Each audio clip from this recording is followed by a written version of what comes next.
সংসদীয় গণতন্ত্রে সরকারের গঠনমূলক সমালোচনা ও জবাবদিহিতা নিশ্চিত করাই বিরোধী দলের দায়িত্ব। তাই জনস্বার্থ সংশ্লিষ্ট ইস্যুগুলো সংসদ ও রাজপথে সমানভাবে গুরুত্ব দেওয়া হচ্ছে দাবি জামায়াতে ইসলামীর আমিরের। দেশের ইতিহাসে নিজেদের সবচেয়ে গঠনমূলক বিরোধী শক্তি দাবি করেছেন দলটির নেতারা। বলছেন, নিয়মতান্ত্রিক প্রতিবাদকে কেউ দুর্বলতা ভাবলে হবে না। বিরোধী দল বারবারই জনগণের সাথে আছে এবং থাকবে। রেইনবো অ্যাক্রোপ্লাস্টে অ্যাক্রিলিক এমালশন থাকায় মুছে ফেলা যায় যে কোনো দাগ সহজেই। Rainbow Paints. জ্বালানি ও বিদ্যুতের দাম বৃদ্ধি, সাথে নিত্যপণ্যের ঊর্ধ্বগতির মতো জনগুরুত্বপূর্ণ ইস্যুতে কতটা সরব বিরোধী দল? সংসদ ও রাজপথে বিরোধী দলের সক্রিয়তা আর ভূমিকা নিয়ে আলোচনা আছে বিভিন্ন মহলে।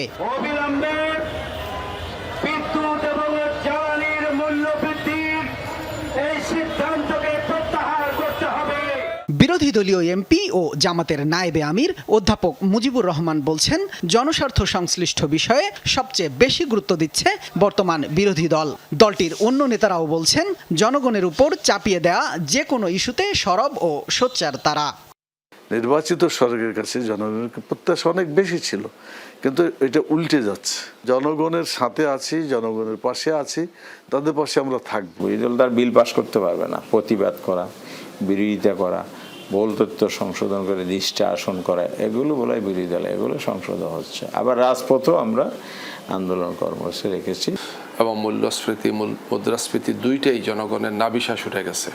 এটা হাসিনা সরকারের শেষের দিক থেকে আরম্ভ হয়েছে এবং এটা আসলে ধারাবাহিকভাবে চলছে। এই ব্যাপারে আমরা নজর দেওয়ার জন্য সরকারকে বারবার বলেছি। জামাতের কেন্দ্রীয় নেতৃত্ব বলছে, কেবল বিরোধিতা নয়, জনস্বার্থ সংশ্লিষ্ট নানা বিষয়ে সরকারের সাথে সমন্বয় করেও কাজ করছে বিরোধী দল।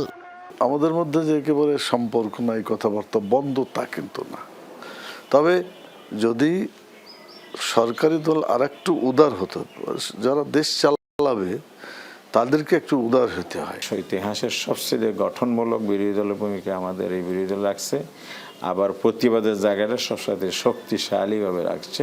তো নিয়মতান্ত্রিক পদ্ধতিতে রাখি বলেই যদি কেউ বলা হয় যে দুর্বল ভূমিকা, এটা সঠিক না। পেট্রোল পাম্পগুলোতে মারাত্মক ধরনের দীর্ঘ লাইন, কিউ, ঘন্টার পর ঘন্টা, দিনের পর দিন পর্যন্ত থাকেন। আমরা সরকার দৃষ্টি আকর্ষণ করলাম, সরকার প্রথম অস্বীকার করলেন, পরে আমরা প্রস্তাব দিলাম যে এটা নিয়ে সংসদে আলোচনা।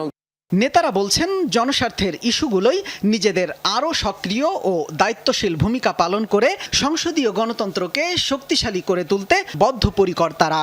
এই নির্বাচনের দুটি দিক ছিল। শামীম রেজা, যমুনা নিউজ, ঢাকা।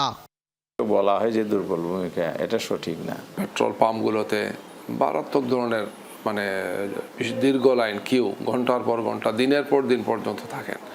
আমরা সরকার দৃষ্টি আকর্ষণ করলাম, সরকার প্রথম অস্বীকার করলেন, পরে আমরা প্রস্তাব দিলাম যে এটা নিয়ে সংসদে আলোচনা। নেতারা বলছেন, জনস্বার্থের ইস্যুগুলোই নিজেদের আরও সক্রিয় ও দায়িত্বশীল ভূমিকা পালন করে সংসদীয় গণতন্ত্রকে শক্তিশালী করে তুলতে বদ্ধপরিকর তারা। এই নির্বাচনের দুটি দিক ছিল। শামীম রেজা, যমুনা নিউজ, ঢাকা।